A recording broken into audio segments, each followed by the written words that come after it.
తాను అని, మాకు తోడుగా ఉంటాను అని మీరు మాతో మాట్లాడుతున్నందుకు నీకు స్తోత్రములు దేవా.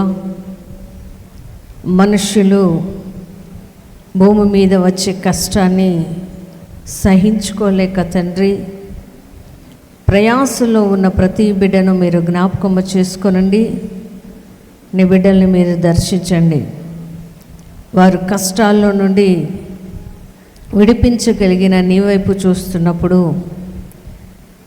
సహాయము చేసే దేవుడువు, నీ అందరి విశ్వాసం ఉంచిన నీ బిడ్డలని వారి శోధనలోను వారి శ్రమలో నుండి వారిని పైకి లేవనెత్తి నీ బిడ్డల్ని నిలిపే దేవుడు అని నమ్ముతూ యేసు నామములో ప్రార్థించి అడిగి వేడుకొంచున్నాము తండ్రి, ఆమేన్.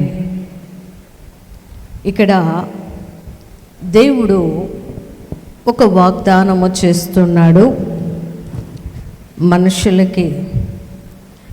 ఏమిటి ఆ వాగ్దానం అంటే, కష్టకాలమందు యెహోవాకు మొరపెట్టిరి, ఆయన వారి ఆపదలో నుండి వారిని విడిపించెను. ఈరోజు కష్టము లేని వారు ఎవరు కూడా లేరు. ఒక్కొక్కరికి ఒక్కొక్క కష్టం ఉంటుంది. కొంతమందికి కష్టాలు ఏమీ లేకపోయినా కొని తెచ్చుకునే అలవాటు ఉంటుంది. ఈరోజు మనకి కష్టము ఎక్కడ నుండి వస్తుంది, ఆ కష్టాలు రాకుండా మనం ఎలా ఉండాలి అని 2 మాటల్ని ధ్యానము చేసుకుందాం. మొదటిసారిగా మనము కష్టాలు కొని తెచ్చుకోవడం ఎలా అని తెలుసుకుంటే, అలా ఉండకూడదు అని నేర్పించేది ఇంకొక పాఠం. ప్రతి మనిషి జీవితంలో 2 ఉంటాయి జీవితాలు. ఒకటి కష్టపడే జీవితం, రెండవది కష్టము నుండి బయటపడిన తర్వాత ఉండే జీవితం. ఈరోజు మనము మొదటిగా దేవుడు కష్టము నుండి విడిపిస్తానని వాగ్దానము చేశాడు కాబట్టి, మనుషులు వారి సొంత ఆలోచన ద్వారా ఎలా కష్టము తెచ్చుకుంటారు అని మనము చూసినప్పుడు, దేవుడు ఏ మనిషిని కూడా కష్టపెట్టడానికి కష్టపడడానికి భూమి మీదకి మనిషిని పంపించలేదు. ప్రతి బిడ్డ కూడా, ఈ భూమి మీదకి వచ్చిన ప్రతి వ్యక్తి కూడా దేవుని ద్వారా దేవుడు పంపితే వచ్చిన వారు కాబట్టి, వారు కష్టపడడం అనేది దేవునికి నచ్చే విషయము కాదు. అయితే ఇలా దేవుడు తన బిడ్డలకి ఏ కష్టము రాకుండా చూసుకుంటాను అని చెప్పిన తర్వాత,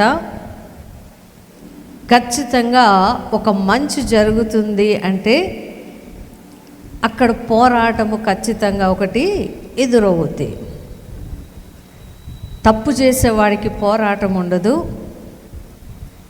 తప్పులో బ్రతికే వారికి పోరాటం ఉండదు. కానీ మంచిగా బ్రతకాలని తీర్మానము చేసుకున్న వాడికే పోరాటాలు ఉంటాయి. అయితే దేవుడు తన ప్రజలను మొదట ఆదామును అవ్వను తయారు చేసి వారికి ఏ కష్టము రాకుండా ఆయన చూసుకుంటూ ఉన్నాడు. వారికి శ్రమ అంటే తెలియదు, శరీర సంబంధమైన బాధ అంటే తెలియదు, అపవాది కష్టం అంటే వారికి తెలియదు. అయితే ఇలా కొనసాగుతున్న వారి జీవితంలో ఒక చిన్న అవకాశము అవ్వమ్మ ఇచ్చిన దానిని బట్టి ఆదాము అవ్వలు ఇద్దరు కూడా కష్టములోనికి నెట్టబడ్డారు, శ్రమలోనికి నెట్టబడ్డారు. అలా వారు ఎప్పుడైతే కష్టములోనికి పంపబడ్డారో, ఆదాము కడుపున పుట్టిన ప్రతి బిడ్డ కూడా కష్టపడుతూనే, భూమి మీద శ్రమ పడుతూనే, ప్రయాసపడుతూనే వారి జీవితాలన్నీ కూడా కొనసాగుతూ ఉన్నాయి. అదే పరంపరలో ఇంకొక వ్యక్తి అవసరము లేకపోయినా కష్టాన్ని కొని తెచ్చుకున్నాడు. ఎవరు ఈయన అంటే సౌలు. దేవుడు చెయ్యొద్దు అని చెప్పిన పనిని ఏ మనిషి అయితే చేస్తాడో, దేవుని మాటను ఎవరైతే అతిక్రమిస్తూ వారి జీవితాల్ని ప్రారంభిస్తారో, దేవుడు వారి కుటుంబంలో కానీ వారి జీవితంలో కానీ లేకపోతే వారు బ్రతికినంత కాలము కూడా కష్టపడుతూనే ఉంటారు. సౌలుకి దేవుడు మంచి జీవితాన్ని ఇచ్చాడు. గాడిదలు కాసుకునే వ్యక్తి, తండ్రి మాటకి ఏది చెబితే అది చెయ్యగలిగిన వ్యక్తి. అలాంటి మనుషులకి ఎవ్వరికి ఉపయోగకరము కాని వ్యక్తిని దేవుడు ఏర్పాటు చేసుకొని అతన్ని ఇశ్రాయేలు సమాజానికి రాజుగా నియమించాడు. హల్లెలూయా. అంటే దేవుడు దేనికి పనికిరాని సౌలును, గాడిదలను వేపుకునే సౌలును తీసుకొచ్చి ఇశ్రాయేలు ప్రజలకి రాజుగా నియమించిన తరువాత అతనికి ఏమైపోయిందంట? ఆలోచనలు మారిపోయాయి, తలంపులు మారిపోయాయి. ఆయన రాజుగా అయిన కొన్ని రోజులకి పూర్తిగా అతని జీవితం అంతా కూడా మారిపోయింది. ఎలా మారిపోయింది? దేవుడు నియమించిన దైవజనుడు మాటను వినడము ఆపేశాడు. దైవజనుడు మాటకి లోబడము ఆపేశాడు. తను రాజు కాబట్టి రాజుగా ఉండి ఏ నిర్ణయము తీసుకున్నా అది జరుగుతుంది, లేకపోతే అది చెల్లుబాటు అవుతుంది అనే గర్వముతోటి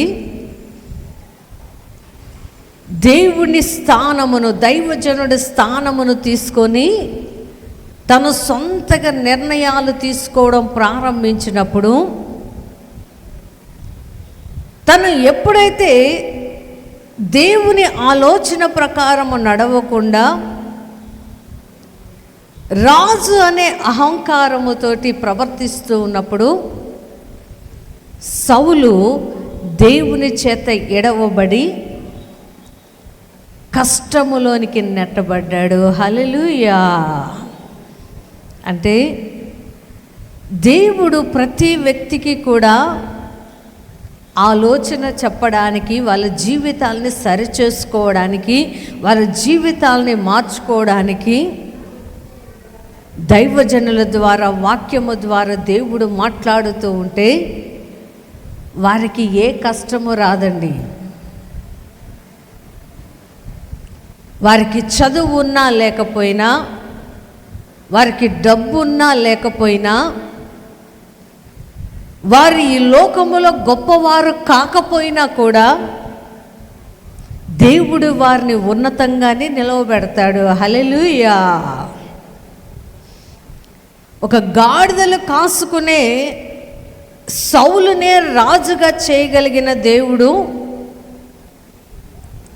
తన ప్రజలు కష్టములో ఉన్నప్పుడు తన ప్రజలకి యుద్ధకాలములో ఉన్నప్పుడు సహాయము చేయకుండా ఉండే దేవుడు కాదు. కానీ సౌలు ఆ విషయము మరచిపోయి తన సొంత నిర్ణయాల ప్రకారము నడుస్తూ ఉంటే తనతో పాటు తన సమాజములో ఉన్న ప్రజలందరికీ కూడా కష్టము కొని తెచ్చాడు సౌలు. ఈ రోజుల్లో మనము కూడా మన జీవితము సాఫీగా సాగిపోతుంది అనుకోండి, నచ్చదు.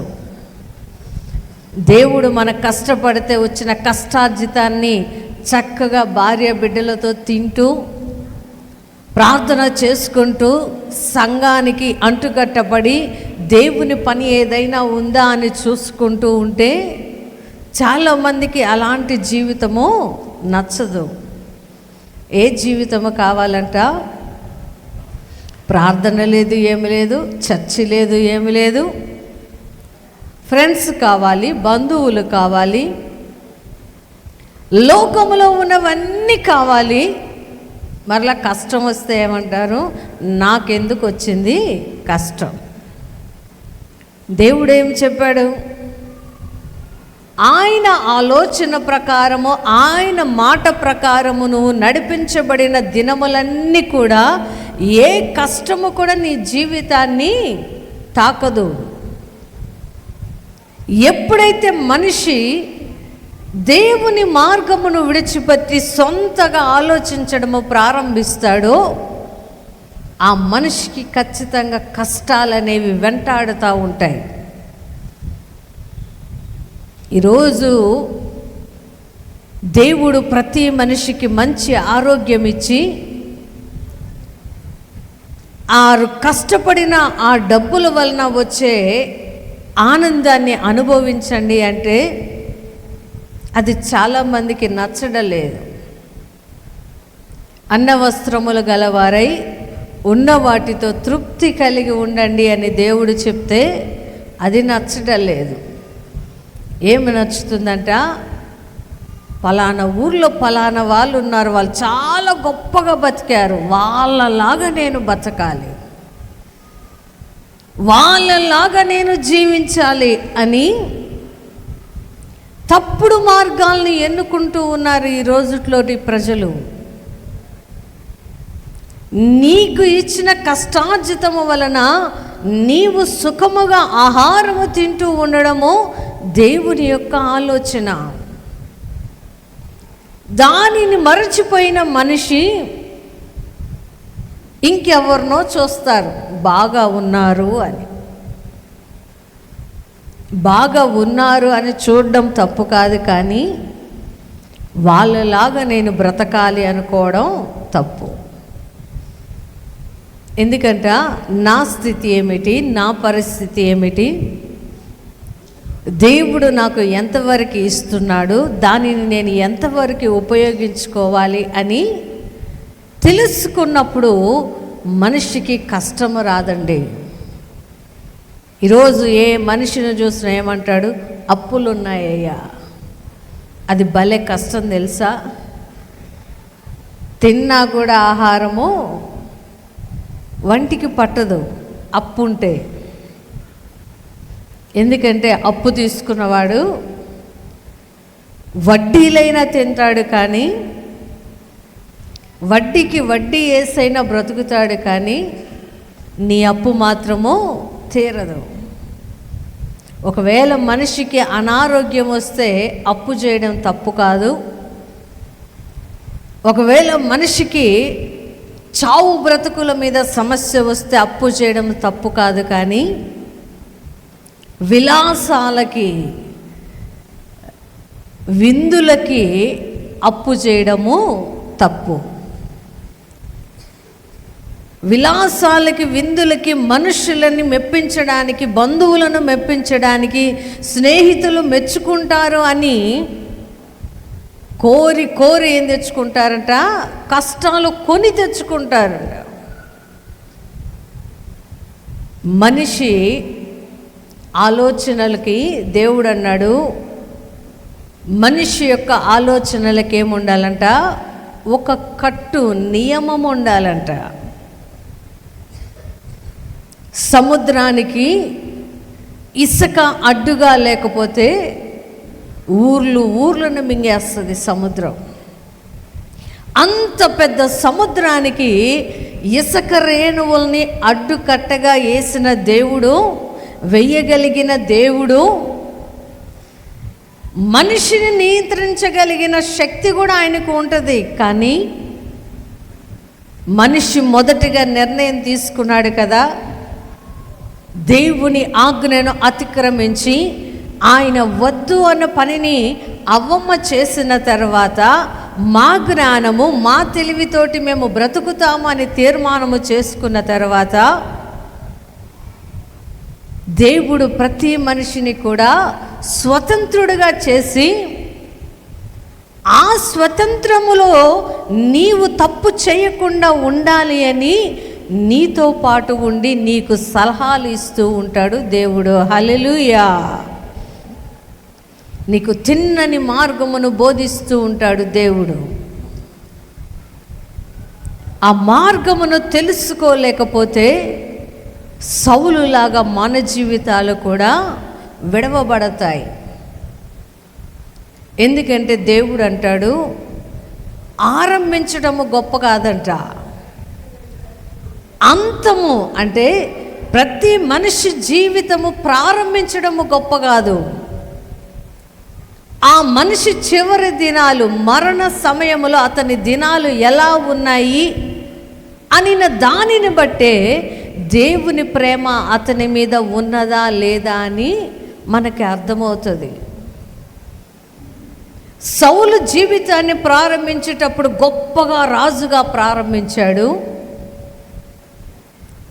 ఆయన జీవితము ముగించే సమయానికి సౌలుతోటి దేవుడు లేడంట. హల్లెలూయా. అందుకని దేవుడు మనకి మంచి ఫలాలు ఇచ్చాడు అంటే, మంచి జీవితాన్ని ఇచ్చాడు అంటే, అది దేవునిని మర్చిపోవడానికి మనము ఉపయోగించుకోకూడదు. కష్టం వచ్చినప్పుడు దేవుని ఆనుకోవడము, కష్టము తీరిపోయిన తర్వాత దైవజనుణ్ణి తృణీకరించడం అనేది మంచి పని కానే కాదు. హల్లెలూయా. అందుకే ఆయన అంటున్నాడు, మనుషులు ఏం చేస్తారంట, కష్టాలు కొని తెచ్చుకుంటారంట. అలా కొని తెచ్చుకునే కష్టాల్లో కూడా దేవుడు అంటున్నాడు, నీవు మొరపెడితే నీకు నేను తోడుగా ఉంటాను, నీకు కలిగే ఆపదల నుండి నిన్ను విడిపిస్తాను, నిన్ను తప్పిస్తాను అని చెప్తున్నాడు దేవుడు. హల్లెలూయా. మనుషులకి కష్టము రావడము సహజం, మనము కొని తెచ్చుకోకూడదు కష్టాలు.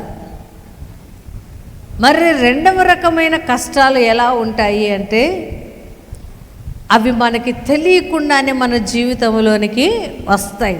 అంటే వాటితో మనకి ఏ సంబంధం ఉండదు. ఆ వచ్చే కష్టాలకి మనకి ఎలాంటి సంబంధం ఉండదు, కానీ మన ఇంటికి వచ్చి కూర్చుంటాయి కష్టాలు. ఎలా వచ్చి కూర్చుంటాయి అని మనం ఒకసారి ఇంకొక వ్యక్తిని కూడా చూస్తే మనకి యాకోబు కనబడతాడు. ఈయన జీవితము ప్రారంభము సరిగ్గా లేకపోయినా, అంటే ఇస్సాకు ప్రేమ యాకోబుకి దొరకల. ఇస్సాకు మనసంతా కూడా పెద్ద కుమారుడి మీద ఆనుకొని ఉండేది. ఎవరికైనా చాలామంది తల్లిదండ్రులకి నిజంగానే మొదటిగా ఎవరి ఇష్టం ఉంటుంది, పెద్ద కొడుకన్నా పెద్ద కూతురన్నా ఇష్టం ఉంటుంది. ఇంకా చివరిగా లాస్ట్లో ఉంటాడే అమ్మాయి అయినా అబ్బాయి అయినా, వాళ్ళంటే ఇష్టం ఉంటుంది. ఇంకా మధ్యలో ఎవరైనా పుట్టారనుకోండి, వాళ్ళని అసలు పట్టించుకోరు. ఆ మధ్యలో ఉన్నోళ్ళు ఈ పైన వాళ్ళని ఈ కింద వాళ్ళని చూసి పెరుగుతూ ఉంటారు. యాకోబు కూడా అలాంటి పరిస్థితే. తండ్రి ఏసావును బాగా ప్రేమిస్తాడు. తండ్రి ఆలోచన అంతా ఏసావు మీదే ఉంది. కొడుకు ఒక్కొక్కసారి తండ్రి ప్రేమ ఎలా ఉంటుందంటే, కొడుకు తప్పు చేస్తున్నా లేకపోతే అతని ఆలోచనలు సరిగ్గా లేవన్నా కూడా తండ్రి ఏం చేస్తాడు? ప్రేమిస్తాడు. ఏశావు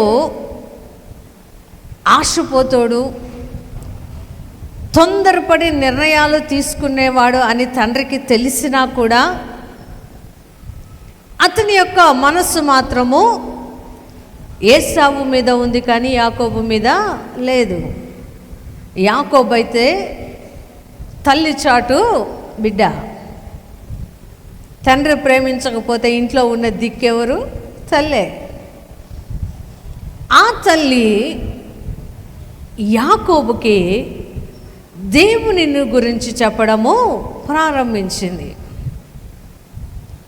దేవుడు తనతో మాట్లాడిన మాటల్ని కుమారుడికి చెప్పడము ప్రారంభించింది. అతని జీవితము మొదటి స్థితి, ప్రారంభ దశ కష్టంగా ఉంది, శ్రమగా ఉంది, వేదనలో బాధగా ఉంది. కానీ ఎప్పుడైతే యాకోబు దేవుని చేత అభిషేకము నొందాడో, దేవుని చేత కొత్త పేరును పెట్టుకున్నాడో, యాకోబుకు పెట్టిన పేరును బట్టి అతని జీవితం అంతా మారిపోయింది. ఎందుకంట మంచి కుమారులను ఇచ్చాడు, 12 మందిని దేవుడు. మంచి ఆడపిల్లల్ని సంతానంగా ఇచ్చాడు. సంపదలు, పశువులు అన్నీ ఉన్నాయి సమృద్ధిగా. అన్నీ బాగున్నాయి అనుకున్నప్పుడు ఏశావు కనబడకుండా పోయాడు. ఆ కష్టము చాలు తండ్రికి. తండ్రి ఊహించలేదు ఆ కష్టం. ఏ తండ్రి కూడా కొడుకు బయటికి వెళ్తే తిరిగి వస్తాడనే నమ్ముతాడు, కానీ చనిపోతాడు లేకపోతే చనిపోయి వస్తాడని ఏ తండ్రి కూడా అనుకోడు. ఆలోచనలో కూడా రానివ్వడు. ఆలోచన వస్తే, దేవా ఎందుకు వచ్చిందయ్యా నాకు ఈ ఆలోచన, ఈ కష్టము నుండి తొలగించు అని వెంటనే ప్రార్థన చేసుకుంటారు. యాకోబు జీవితంలో కూడా అతను ఊహించని కష్టము ఎదురైనప్పుడు ఆ శ్రమలు ఆయన ఏం చేస్తున్నాడంట? దేవుని సన్నిధిలో అంగలారుస్తూ ఉన్నాడంట. హల్లెలూయా. నిట్టూరుస్తూ ఉన్నాడంట, కొడుకు చనిపోయాడు అని. ఆ శ్రమ అలా ఆయన మరచిపోతూ ఉన్నాడు అనుకునేటప్పటికీ కరువు అనే కష్టము వచ్చింది. ఒక మనిషికి ఆహారము లేకపోయినా, కుటుంబంలో తన వారు అంటే తన బిడ్డలు తన కళ్ళ ముందు చనిపోయినా ఆ తల్లిదండ్రులకి అది తీరని వేదన. ఆ వేదనని కాస్త ఆయన ఆ వేదనలో నుండి బయటికి పడుతూ ఉన్నాడు అనుకుంటున్నప్పుడు ఏమొచ్చేసిందట? కరువు వచ్చేసింది. అది కూడా యాకోబు ఊహించని కష్టం. యాకోబు కరువు చూస్తాడని ఆయన ఎప్పుడు కూడా అనుకోలేదు. ఆ కష్టములో, ఆ శ్రమలో యోసేపు ద్వారా యాకోబు జీవితంలో ఉన్న కష్టాలను దేవుడు తొలగించాడు. హల్లెలూయా. కరువుని గురించి ప్రార్థించాడు యోసేపు. ఆ కరువులో, ఆ కష్టములో నుండి ఎలా తప్పించుకోవాలనే జ్ఞానమును ఇచ్చేది కూడా దేవుడే. మనిషికి కష్టము రాకూడదని అనుకోకూడదు, కానీ ఆ కష్టములో మనము ఎలా బయటపడాలి అనేది దేవుణ్ణి అడగాలి. హల్లెలూయా. దేవుని దగ్గర మొరపెట్టాలి. దేవుని దగ్గర మొరపెట్టినప్పుడు ఆ కష్టము నుండి దేవుడు మనల్ని ఏం చేస్తాడు? తప్పిస్తాడు. ఆయన ఇచ్చిన వాగ్దానం ఏమిటంట?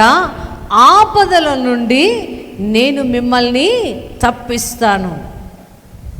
నీ కష్టకాలమందు నువ్వు మొరపెడితే నీకు కలిగే కష్టము నుండి నేను తప్పిస్తాను. వాగ్దానం ఇచ్చిన దేవుడు నమ్మదగినవాడు. కరువు వలన ప్రతి మనిషికి కష్టం వచ్చింది, కానీ ఎక్కడైతే దేవుని కొరకు మొరపెట్టే వ్యక్తి ఉన్నాడో, ఏ స్థలమందు దేవుని ఆలోచన ప్రకారం నడిచే వ్యక్తి ఉన్నాడో, ఏ స్థలములో దేవుని మాటకు విధేయత కలిగిన వ్యక్తి ఉన్నాడో, అక్కడ కరువులో కూడా వీరు కష్టాన్ని అధిగమించారు. హల్లెలూయా! దేవుని ఆశీర్వాదం అలా ఉంటుంది. కొంతమంది ఏదన్నా శోధన ఆపద వస్తుందంటే గాబరా పడుతుంటారు. ఇది ఎలా పోయిద్ది, ఇది ఎలా ఎందుకు వచ్చింది, ఇది ఎప్పుడు పోయిద్ది, ఇది పోవడానికి, ఇది పోలేదనుకో నేను చచ్చిపోవాలి అని వారేం చేసుకుంటూ ఉంటారు, సొంత నిర్ణయాలు తీసుకొని కోరి కష్టాల్ని కొని తెచ్చుకుంటూ ఉంటారు. దేవుడు వాగ్దానము చేస్తున్నాడు, నీవు కోరి కష్టము తెచ్చుకున్నా, నీకు తెలియని కష్టము నీ మీదకు వచ్చినా, నీవు మొరపెడితే, ఇది చాలా వేదన. ఆకలిగా ఉందనుకోండి, ప్రార్థన చేయమంటే కొంతమంది కోపం వస్తుంది. ఆకలిగా ఉంది, రోగం వచ్చి బాధపడుతున్నాను, ఇప్పుడు ప్రార్థన చేయమంటారా? ఇప్పుడు ప్రార్థన చేయడానికి ఇదే సమయము. మరి ఏది సమయము? సంతోషములో ఉన్నప్పుడు ప్రార్థించడము కాదు. నీ ఆపదలో, నీకు కలిగిన బాధలో నీవు మొరపెట్టినప్పుడు నా దేవుడు సహాయము చేయడానికి, నీ మొరను వినడానికి నీకు సమీపముగా ఉన్నాడు. హల్లెలూయా! ఆ వాగ్దానం ఇచ్చిన దేవుడు మళ్ళీ అంటున్నాడు, కష్టకాలమందు యెహోవాకు మొరపెట్టిరి. నీకు కష్టము ఎవరి నుండి వచ్చినా, మనుషుల మాటల నుండి వచ్చినా, లేకపోతే నీ కుటుంబంలో ఉండి అప్పుల బాధ నుండి వచ్చినా, లేకపోతే నీకు తెలియకుండానే ఆపదలు నిన్ను వెంటాడుతూ ఉన్నా, మొరపెట్టడమే మనకు తెలిసిన పని. ఆ పనిని చేస్తే దేవుడు మనల్ని విడిపిస్తాడు. హల్లెలూయా! అటువంటి మనస్సును దేవుడు మనకు దయచేయునుగాక. ఆమేన్.